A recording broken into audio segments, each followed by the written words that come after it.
Muito bom dia, seja muito bem-vindo ao nosso programa Manhã Viva. Como é bom estar na sua companhia e podermos estar todos juntos todas as manhãs. Hoje hoje o nosso tema vai ser sobre É a Hora dos Pais, já vamos entender porquê, e vamos estar à conversa com a Maria Helena Costa, que eu quero desde já dar as boas-vindas. Seja bem-vinda ao nosso programa. Muito obrigada. A Maria Helena Costa é casada, mãe de 3 filhos e avó, é escritora com várias obras publicadas, é cristã e há cerca de 6 anos abdicou da carreira profissional para se dedicar à família e quase exclusivamente à pesquisa e estudo do género. E o que está por trás dessa tentativa de desconstrução sexual, pessoal e social. Mas antes de iniciarmos este tema, vamos iniciar a nossa manhã com um momento de oração. Em nome do Pai, do Filho e do Espírito Santo. Amém. Eu quero entregar a si toda a sua realidade familiar, tudo o que vai no seu coração, ao coração deste Pai bondoso que é o nosso Deus. Entregar todas as crianças, não só de Portugal, mas do mundo inteiro, e todas estas ideologias que se levantam para que Deus venha em nosso auxílio e nos possa dar sabedoria e discernimento no nosso dia-a-dia. Pai nosso, que estais nos céus, santificado seja o vosso nome, venha a nós o vosso reino, seja feita a vossa vontade, assim na terra como no céu. O pão nosso cada dia nos dai hoje, perdoai-nos as nossas ofensas, assim como nós perdoamos a quem nos tem ofendido, e não nos deixeis cair em tentação, mas livrai-nos do mal. Amém. Em nome do Pai, do Filho e do Espírito Santo. Amém. Seja muito bem-vinda ao nosso programa, mas antes de iniciarmos a nossa conversa, gostaria que se apresentasse para as pessoas que estão lá em casa. Quem é Maria Helena? Cristã, Sim. em primeiro lugar e acima de tudo, esposa, mãe e cidadã, muito preocupada com o rumo que o nosso mundo está a tomar. Sim. Maria ou Helena? Como é que prefere? Helena. Helena, pronto. Helena, a ideologia de género, que género de ideologia é? É uma teoria da conspiração ou é constatação de factos? A ideologia de género não é uma teoria da conspiração, infelizmente. Eu gostaria muito de responder que sim, Sim. mas não posso. É mesmo uma constatação de factos. E não há, neste momento, creio eu já, nenhum motivo que possa levar as pessoas a continuar a acreditar que é uma teoria da conspiração, apesar de parecer de facto, Claro. de tão absurda que é. O que é que se está a ser feito na comunicação social com quem é de direita e tem uma posição firme contra a agenda ideológica de género e a cultura de morte? A agenda ideológica de género e a cultura da morte são uma e a mesma coisa, Pois. portanto não dá sequer para as separar, não é? Aquilo que a comunicação social faz chama-se a espiral do silêncio. É um fenómeno psicopolítico que passa para fora, não é? Para os espectadores, para aqueles que ouvem rádio, para aqueles que leem jornais, que há uma maioria que na verdade é uma minoria, Sim. não é? Sim. E então aqueles que são de facto a maioria, eles sentem-se quase que silenciados, não é? Porque devido àquilo que a comunicação social passa cá para fora, dá a sensação que as minorias são a maioria. Sim, sim. Pronto.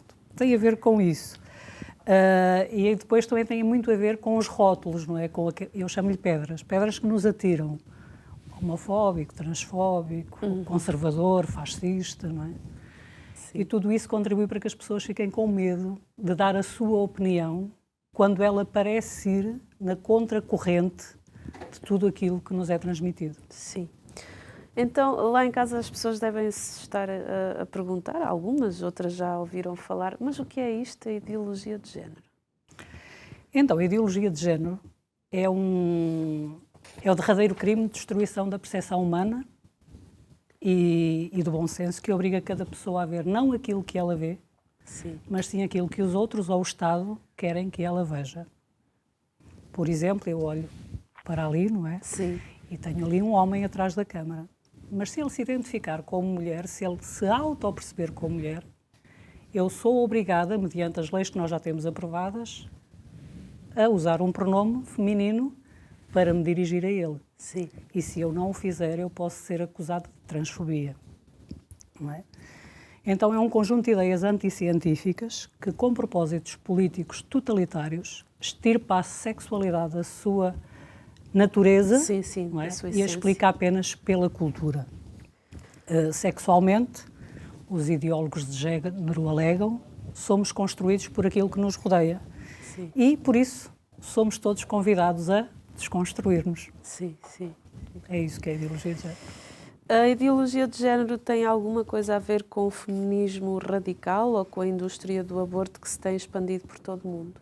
Absolutamente, absolutamente. Estas ideias começaram a tomar forma com a interpretação feminista Sim. de alguns textos marxistas e estão a ser transformadas pela mídia, não é? Pelos média, digamos claro. assim, em português, não é? Sim. No modelo de pensamento dominante e, como todas sabemos, e nós mulheres sabemos disso, não é? Sim. Sem aborto não poderia haver tanta perversão sexual, não é? Ou tanta libertinagem sexual, apesar de lhe darem o nome de liberdade.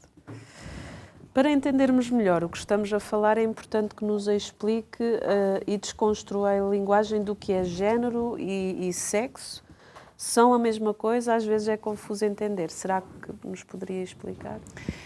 Eu vou tentar. Está bem? O sexo é biologia, é natureza. E o género é cultura, é construção social, digamos assim. Sim. A ideologia de género incute nas mentes mais frágeis que os estereótipos de género, que eles denominam como sendo o homem e a mulher, são impostos aos indivíduos por um patriarcado machista opressor muito poderoso que instituiu o sexo feminino e masculino e as próprias denominações de homem e mulher como um discurso de poder para poder dominar a mulher. Não é? Então, o que é que fazem os ideólogos de género? Aquilo que eles fazem é isto. Se nasceste menina, mas gostas, por exemplo, de lançar o peão, de jogar à bola, de fazer coisas que tipicamente, não é? São mais, os meninos gostam mais de fazer, então tens que mudar de sexo para te adequares ao teu género, porque de facto tu és um menino e não uma menina. Ou seja, eu como filha única, não é? Que tive um pai muito conservador, que me dava peões, que me dava bolas, que me levava ao futebol, não é? Sim. Imagino naquele tempo se isto existia. Pois. Acho que não estava aqui hoje, porque já me tinham desconstruído de tal maneira que eu já não existiria como mulher, não é? É verdade. Portanto, aquilo que eles acusam os conservadores de fazer, que é darem brinquedos de meninas às meninas e brinquedos de meninos aos meninos, não é? Sim.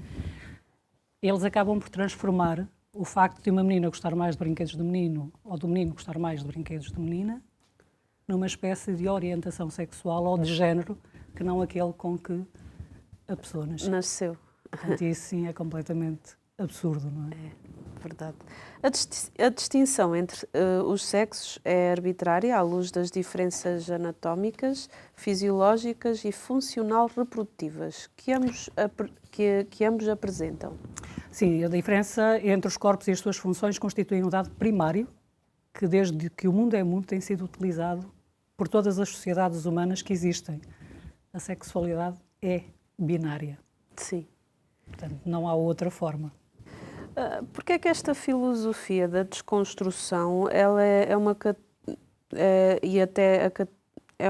tão cara ao feminismo, principalmente no que diz respeito à mulher?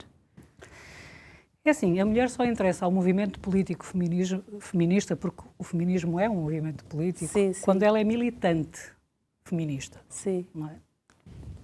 Por exemplo, para a Judith Butler, que é a autora da Bíblia do Género, digamos assim, não é?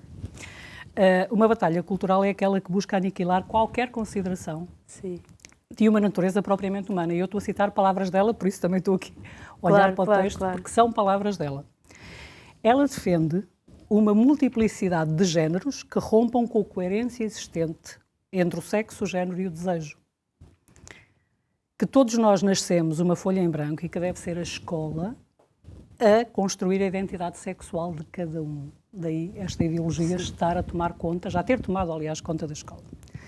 Tipo, eu costumo usar esta ilustração porque é mesmo isto, apesar de ser uma ilustração que parece demasiado ligeira, não sei, mas tipo, meu filho vai se chamar Ariel, quando crescer ele decide se quer ser homem, mulher, sereia ou sabão em pó. Sim.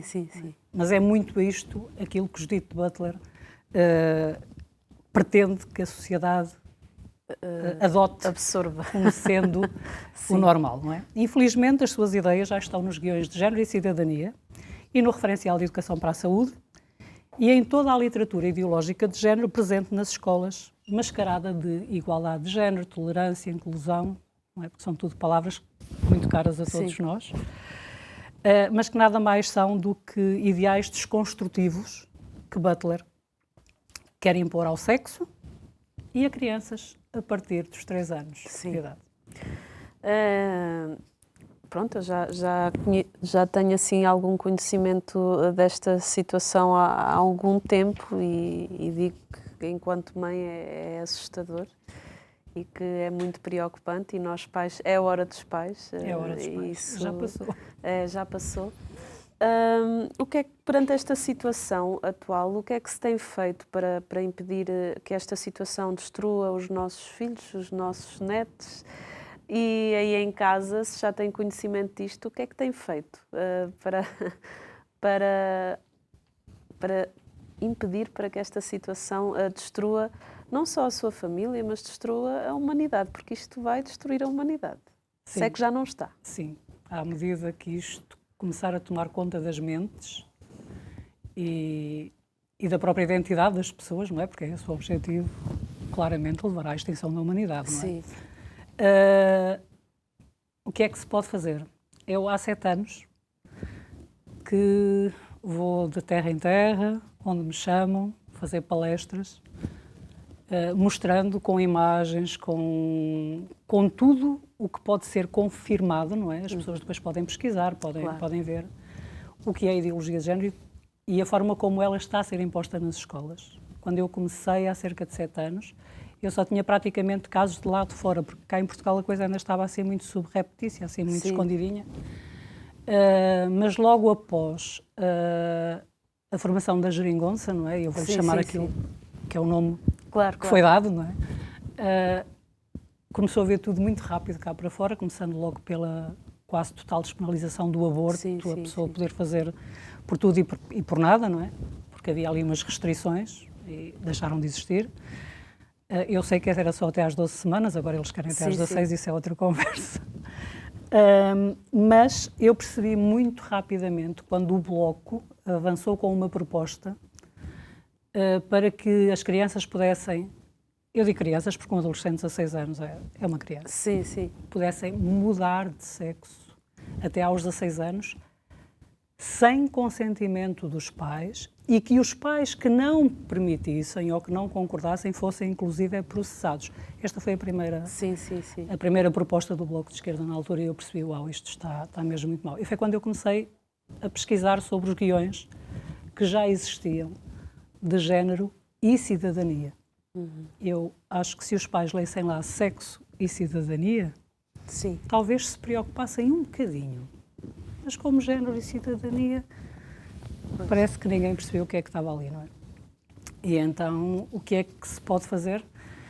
Os pais têm que perceber que há realmente algo que está a ser imposto aos seus filhos na escola e que está a destruir a identidade deles. E, para isso, programas como este são muito necessários, não é? E está a gerar um conflito que não existia na nossa altura.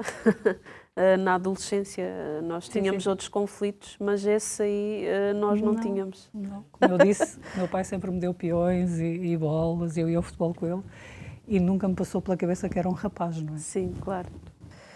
O que diz a Organização Mundial de Saúde sobre esta situação? Porque há uma agenda de género. Porque é assim, eu sou uma pessoa das ciências, estudei enfermagem e anatomicamente e cientificamente, para nós é uma barbaridade ouvir uma questão dessas. Para quem é da área das ciências, para quem é da área da saúde, é uma barbaridade. nem vou dizer mais o que eu penso. Mas assim, o que diz a OMS sobre isto? Posso só, sobre o que acabou de dizer, e Sim, que é a realidade, não claro. é? É a verdade, é a ciência, Sim, a biologia, exatamente. é tudo. Os ideólogos de género diriam que é uma visão machista opressora. Sim. Pronto. Então, para perceberem Pois. com o que é que lidamos, não é?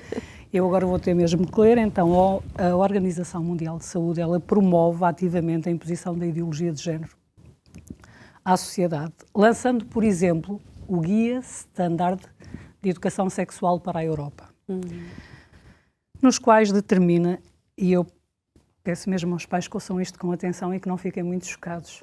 Eu fiquei, mas pronto, não fiquem muito chocados, se for possível. Dos 0 aos 4 anos, desculpe, mas eu, sem óculos, Sim, depois não sim, consigo força. citar mesmo assim. Dos 0 aos 4 anos, aprendizagem do gozo, orgasmo, e prazer, quando tocamos o próprio corpo, e a masturbação da primeira infância. Dos 4 aos 6 anos, as crianças precisam de saber que a história da cegonha é um mito e é uma ótima idade para falar sobre assuntos sexuais, explorar relações do mesmo sexo e consolidar a identidade de género. Recordo dos 4 aos 6 anos. Dos 6 aos 9 anos, os nossos filhos estão preparados para aprender a defender os seus direitos sexuais. Dos 9 aos 12 e até aos 15, devem saber tudo acerca do incómodo da maternidade inesperada. Antes dos 15 anos, estão prontos para saberem tudo sobre a indústria do aborto. E esta é a idade-chave para ensinar que a religião cristã é um obstáculo ao prazer e ao gozo dos seus próprios corpos.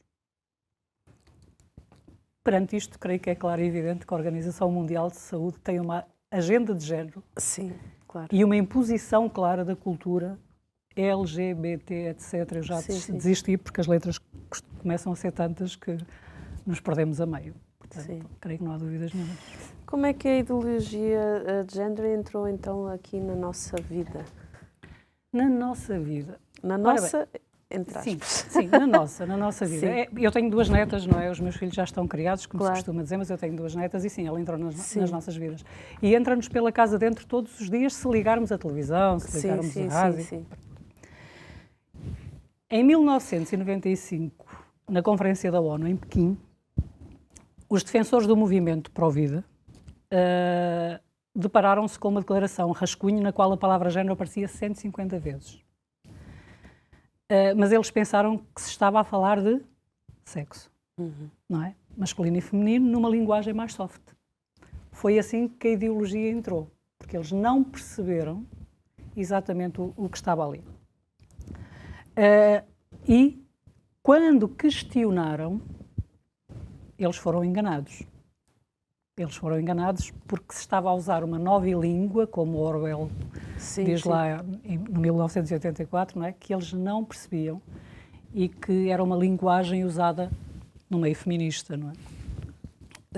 Mas antes já tínhamos tido um episódio que eu acho que alguns podem conhecer, do Dr. John Money, que tinha afirmado a um casal que poderiam criar o filho que tinha perdido o pénis numa intervenção cirúrgica como menina e que ele se adaptaria facilmente ao papel, não é? Acontece que os pais fizeram isso e a família ficou completamente destruída e tanto o gêmeo que teve o problema e que foi criado como menina, não é?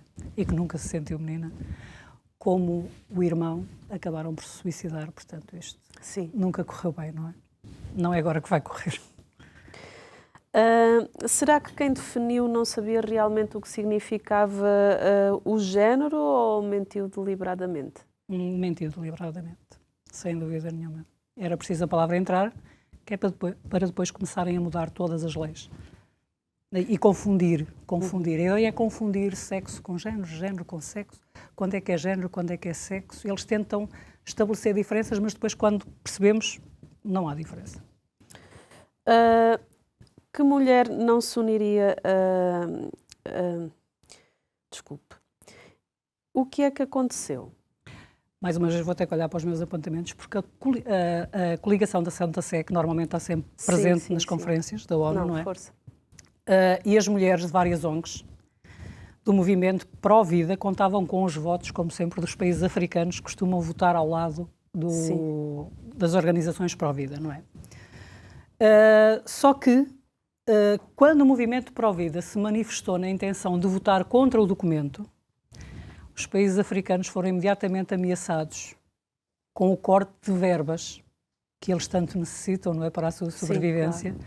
E acabaram por votar contrariamente àquilo que faziam sempre. Helena, e que mal é que isso tem? Parece inocente, não é? Mas está-se a referir ao termo género, não é? Sim. Parece tão inocente, não parece? É como se sexo subentendesse uma relação sexual e género fosse uma palavra mais soft para sexo, não é? Sim. As militantes feministas travestiram a sua ideologia radical com palavras politicamente corretas e pretendem alcançar os seus fins através de uma mudança da linguagem. Não é à toa que agora querem que se diga todos, todas e todos. Todos. Ou todos. Não é? Nós sabemos que todos já se refere a homens e mulheres, não é? Sim. Mas eles, além do todos e do todas, agora também querem o todes, que é para aqueles que não se identificam nem como homens, nem como mulheres. A primeira parte do nosso programa está mesmo a chegar ao fim. Isto mais haveria a falar, mas vamos ficar para a segunda parte. Vamos para um brevíssimo intervalo e já voltamos.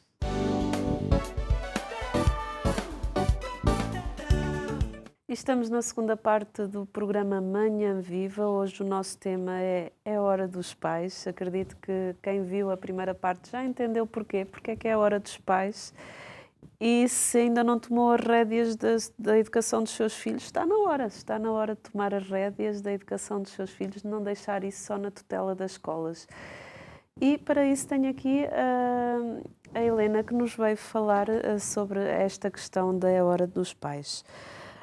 Qual a relação entre a perspectiva de género e o facto de que os seus proponentes possuem uma extrema aversão a palavras como pai, mãe, marido e esposa? Então, toda a agenda ideológica de género, não é, pretende uma coisa, destruir a família. E depois temos que ser coerentes. Eles às vezes tentam, nunca conseguem, mas tentam. Se não há homem, se não há mulher... Não há criança. E não há pai e não há mãe. É. Além disso, se um homem acha que é uma mulher e faz alterações ao seu corpo e depois diz que é mãe, não é? Nós temos que entender que um homem também pode dar à luz, apesar de não poder. Normalmente, como é que isso acontece? É uma mulher que se identifica como homem, que tem o útero, ovários, tudo aquilo que uma mulher tem para poder engravidar, para poder ter uma gravidez, não é? Porque senão claro. É impossível. E então, com a aparência de homem, porque eles dizem que somos nós que construímos os estereótipos, não é? Sim. E que têm que ser destruídos. Mas depois, quando uma mulher sente um homem, ela vai usar os estereótipos que nós supostamente construímos. E então, essa mulher dá à luz. Só como exteriormente é parecida com um homem, então é uma mãe, é um homem que é mãe. Sim. Por isso é que eles não gostam da palavra pai, mãe, etc., porque ela vai trazer a realidade, não é? Ela vai-lhes esfregar a realidade na cara, digamos assim. Mostra a verdade. Exato. Só mulheres podem ser mães. Claro. Não há outra forma. Assim como só os homens podem ser pais. Exatamente. Helena, algo que a preocupa nos guiões e manuais, fale-nos sobre isso. Sinceramente, não há nada que não me preocupe nos guiões e nos manuais. Eu sei que vai parecer estranho eu mencionar isto, mas eu não sei se os nossos espectadores sabem que há 66 mil clínicas abortivas Planned Parenthood no mundo e apenas 33.900 McDonald's. Estes dados são de 2016. Pois agora deve ser bem mais. E isto devia fazer-nos refletir muito, não é? Porque é que esta gente está tão empenhada no aborto. E isto parece não ter nada a ver com o tema, como eu disse, mas tem tudo. É na escola, desde a mais tenra idade, que as crianças começam a ser formatadas a favor do aborto e ninguém as informa de que há uma indústria, não é? Que rende muitos, muitos milhões de euros. Os guiões de educação sexual, eu vou ter que os citar, está bem? Está bem. Vou ter que os citar e eles estão aqui. Os guiões de educação sexual para as escolas, nomeadamente o PRESS, que eu acho que toda a gente ouviu falar nos últimos dias, Sim. por causa daquela ficha para heterossexuais. Sim, sim, sim. E que, de repente, ninguém tem acesso, porque não se consegue encontrar na internet, não é? Eu vou dizer só o que diz o PRESS, que tem como população-alvo alunos e professores do primeiro, segundo e terceiro ciclos do ensino básico e também do ensino secundário, envolvendo também pais, dizem eles, mas os pais nunca são chamados para falar sobre isto. E então, no guião PRESS, não é? Lê-se o seguinte, página 12. Pré-história, há 10 mil anos. Comportamento sexual liberal. Em tribos que caçavam, a bissexualidade era comum. A virgindade feminina era pouco valorizada. As pessoas tinham liberdade para escolher os seus parceiros. Há 10 mil anos. Imagine se hoje houvesse alguma restrição àquilo que era bom há 10 mil anos. Pois. 2400 a.C. A prostituição aparece na primeira lista conhecida de profissões humanas. É incrível, não é? Porque eles agora querem legalizar a prostituição. Não é? Sim. Antiguidade clássica, 800 anos antes de Cristo a 476 anos depois de Cristo. Há grande tolerância com a homossexualidade, especialmente na Grécia, mas também em Roma, e com as representações sexuais. 500 anos antes de Cristo, surge na região de Mileto uma fábrica de pénis artificiais de madeira e couro almofadado. 100 anos depois de Cristo, no auge do Império Romano, era comum que famílias tivessem nas suas casas representações sexuais explícitas. E em 138 depois de Cristo, morre o imperador Adriano que, mesmo casado, tinha uma relação homossexual com um adolescente. O que é que isto interessa às crianças? É verdade. O que é que isto promove? Aquilo que isto nos diz claramente é que não está a haver uma evolução. Sim. Está a haver uma regressão ao que de pior a humanidade teve. Sim. E nós vemos aqui, no caso do imperador Adriano, por exemplo, que eles estão a aprovar o quê? A pedofilia. É verdade. O adultério, a pedofilia. Sim. Então, tudo o que é promiscuidade tem a ver com esta agenda ideológica de género, não é? Que claramente quer voltar aos tempos antes de Cristo, em que as mulheres eram meros objetos, de facto, não é? Em que as crianças não tinham valor nenhum e eram sacrificadas, inclusive, nos altares dos deuses, não é? Sim, sim. Havia a prostituição cultural e, sim, havia toda a sorte de perversões sexuais, não é? Aquilo que se está a fazer é ir buscar isso tudo outra vez para os dias de hoje. Qual a origem da educação sexual nas escolas? A origem da educação sexual nas escolas. A origem da educação sexual nas escolas ela vem de pessoas como Alfred Kinsey, Margaret Sanger, a fundadora da Planned Parenthood, não é? Sim. A maior rede de clínicas de aborto do mundo. Wilhelm, eu acho que se diz assim, mas como ele não tem um bocadinho de dificuldade, Reich, não é? Ou seja, quando eles introduziram a educação sexual nas escolas, eles usaram um argumento fantasma do número de gravidezes indesejadas em adolescentes, não é? Mas colocaram guiões criados por tarados sexuais e pedófilos. Essa é a origem dos guiões de educação sexual na escola, daquilo que é a educação sexual nas escolas. Como combater esta realidade? Como combater esta realidade? Acima de tudo, acompanhando os filhos na escola, não é? Sim.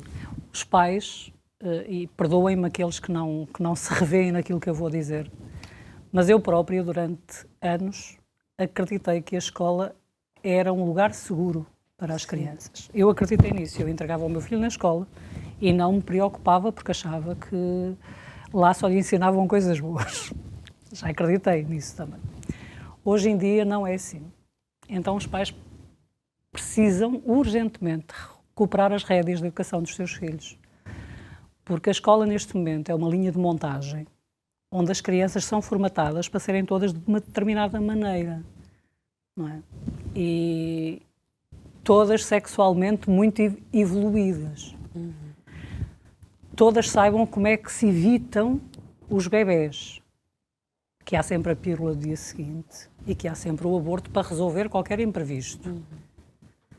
Mas nós, neste momento, temos só uma das piores escolas do mundo no que há formação de caráter e de pessoas deste respeito, se bem que eu acho que a educação é uma responsabilidade dos pais. Sim. E os pais abriram mão disso e entregaram na escola. Então os pais têm urgentemente que retomar as rédeas da educação dos seus filhos e não permitir que seja o Estado a desconstruir tudo aquilo que eles ensinam em casa aos filhos, aos que ensinam, não é? Sim. E que seja o Estado a determinar como é que uma criança tem que ser e o que é que ela tem que ser. Porquê é que são tão preocupantes os conteúdos programáticos desta disciplina? Eles são preocupantes quando nós olhamos para os seus autores. Eles tornam-se logo demasiado preocupantes para não ir perceber o que é que está na base daquilo. Porque trata-se mesmo de desconstrução. E eles são preocupantes porque eu tenho recebido cada vez mais telefonemas de pais através da Associação Família Conservadora, não é? Eu tenho recebido cada vez mais telefonemas de pais que, de repente, veem filhas com 13 anos que nunca tiveram qualquer coisa que pudesse levá-los a pensar que elas que não estavam bem com a sua própria identidade, não é? E, de repente, eu tenho, por exemplo, uma mãe que um dia decidiu surpreender a filha de 13 anos na escola, ir buscá-la sem ela estar à espera. E quando lá chegou, ela quase não a reconheceu, porque, entretanto, ela tinha saído de casa vestida de uma determinada forma, mas quando chegava à escola ela alterava. Por exemplo, as calças ela baixava até aqui, abaixo da linha da cintura, levava sempre um casaco que ela dizia que era para o frio, mas não, era para pôr por cima para tapar as formas. Já tinha cortado pedaços de cabelo aqui para parecer umas suíças, prendia o cabelo, punha um boné e ela parecia um rapazinho autêntico. E os pais não faziam ideia de que ela já estava a ser acompanhada por uma associação LGBT e que ela já estava a identificar-se como um rapaz. Agora, o incrível é porque é que ela fez isto. Ela fez isto porque eles são imigrantes, ela estava a sofrer bullying na escola devido ao facto de ser mulata, de ser muito jeitozinha e tal. Estava ali a sofrer uma espécie de bullying, não é? E principalmente por causa da nacionalidade dela.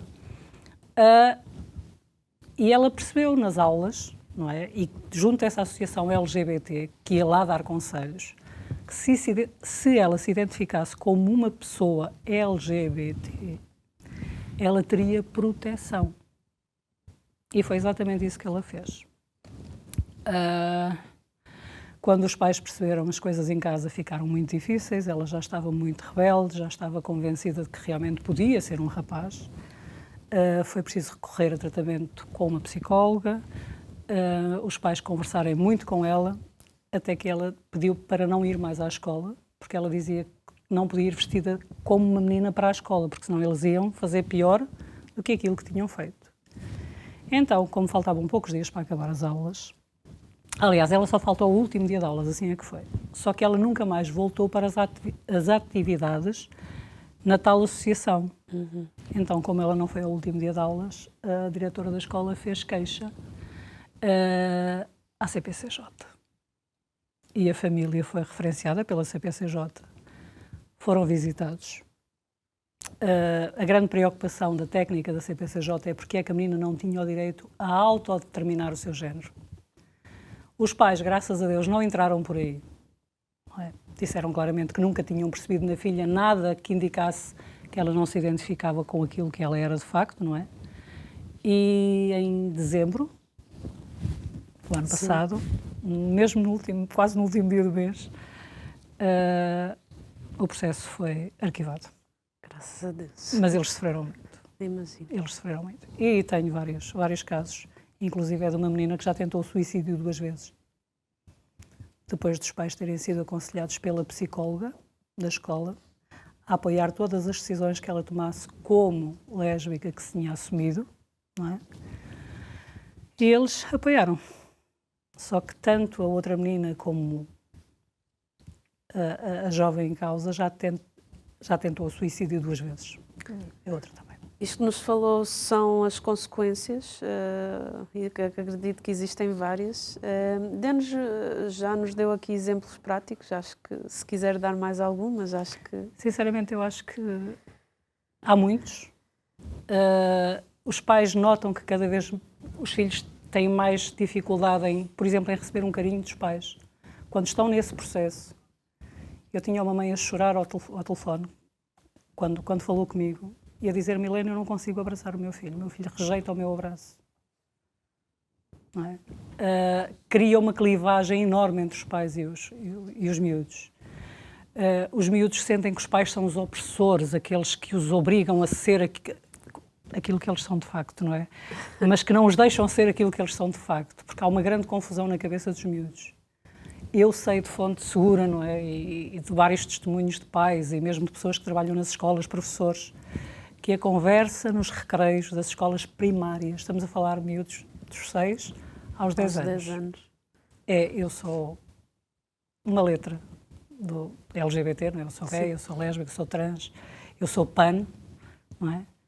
Porque os miúdos são convencidos de que não têm uma identidade enquanto não souberem qual é a identidade deles sexualmente falando. E para isso eles têm que se relacionar sexualmente. Têm que experimentar todas as formas de se relacionarem sexualmente para finalmente descobrirem a sua identidade. Isto é perverso.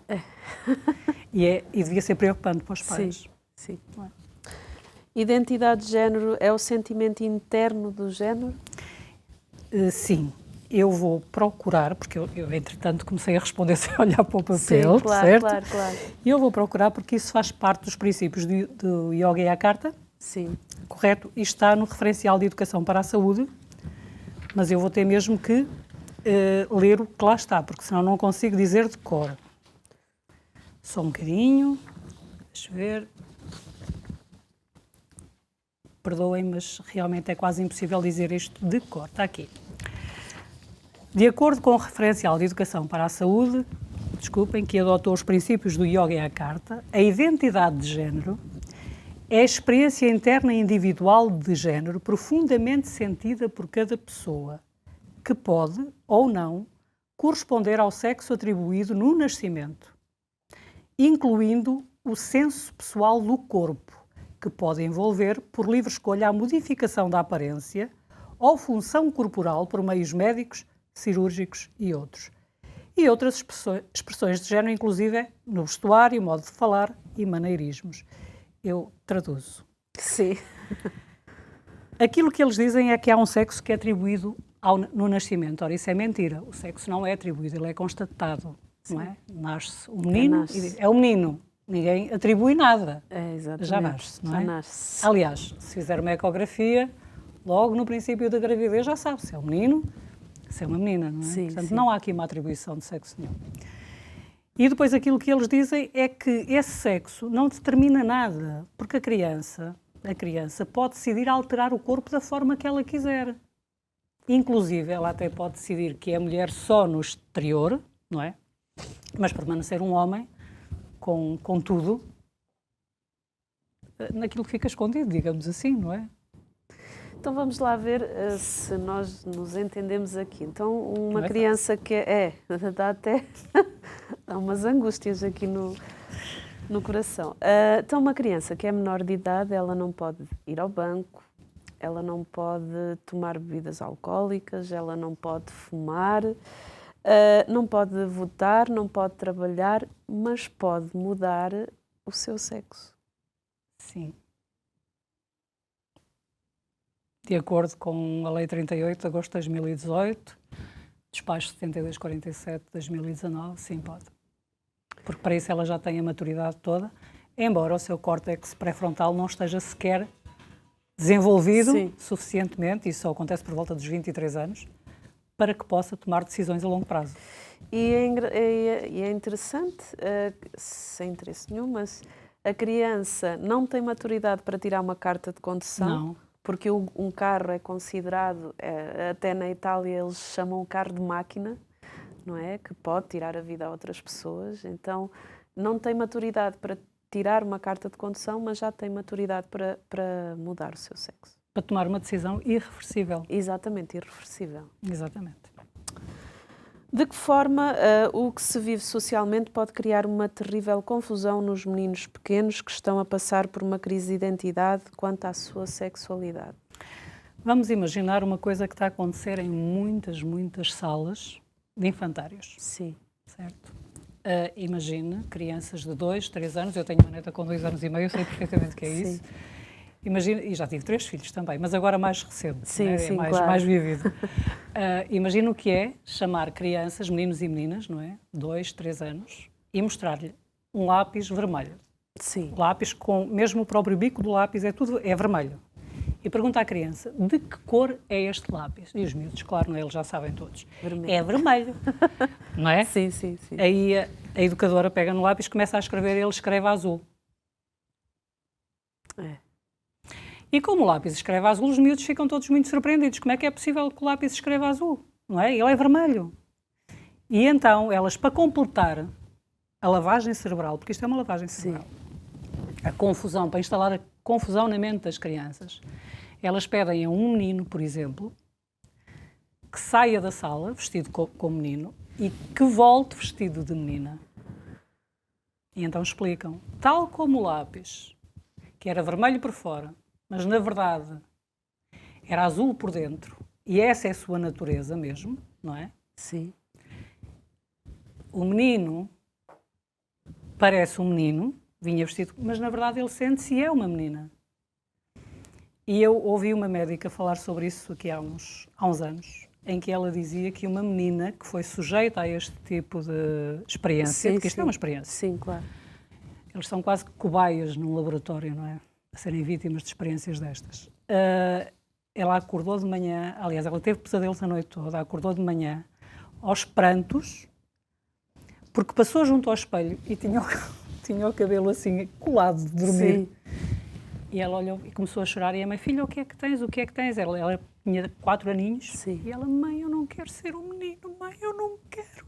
E depois é que ela explicou à mãe o que é que tinha acontecido no jardim de infância, não é? E como ela se viu o cabelo curto, ela, coitadinha, ficou cheia de medo de ter virado um menino durante a noite, não é? Isto destrói completamente a percepção da criança quanto à sua própria realidade. E destrói a pureza.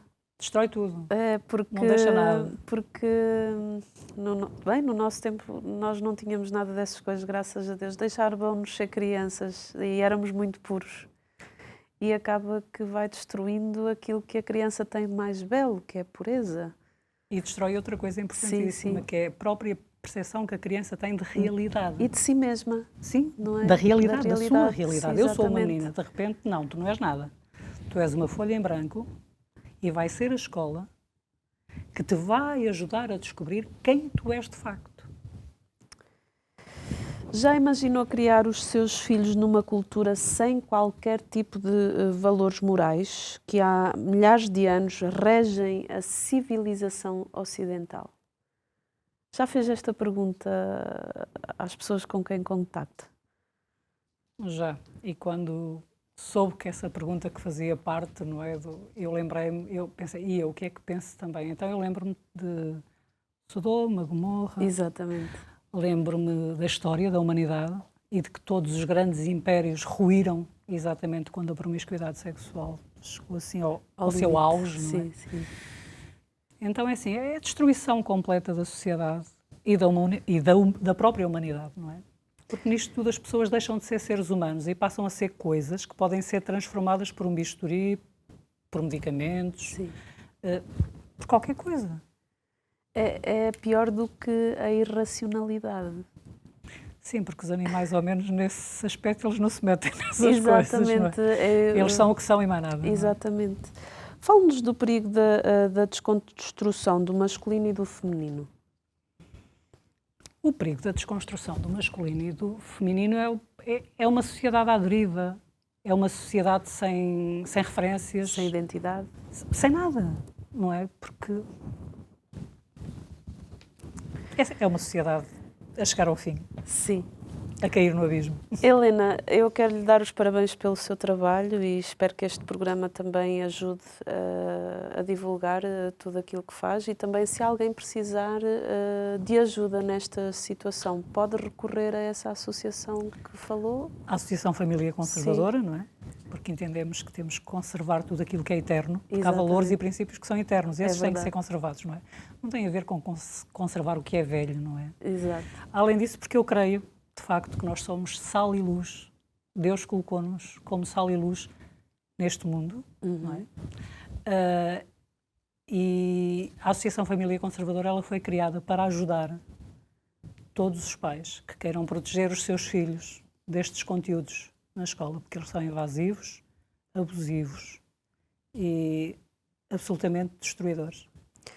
Helena, uma mensagem para quem está lá em casa, uma mensagem final. Lutem pelo vosso direito como pais a educarem os vossos filhos e lutem acima de tudo para que eles não sejam cobaias de uma experiência social com consequências muito, muito trágicas. Helena, muito obrigada pela sua presença aqui no nosso programa e muita força e muita coragem é o que eu lhe desejo.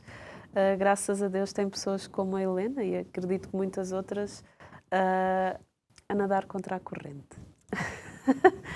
E assim que está aí desse lado, acredito que deva ter gostado deste programa, um programa que nos informa e que nos alerta enquanto pais, enquanto avós, enquanto educadores, sobre como estão as coisas e que precisamos de ter proatividade e sair do nosso comodismo e ir atrás, não ficar ali debaixo à sombra, mas sair para o sol e defendermos as nossas crianças, os nossos filhos e os nossos netos. Até ao próximo programa, se Deus quiser.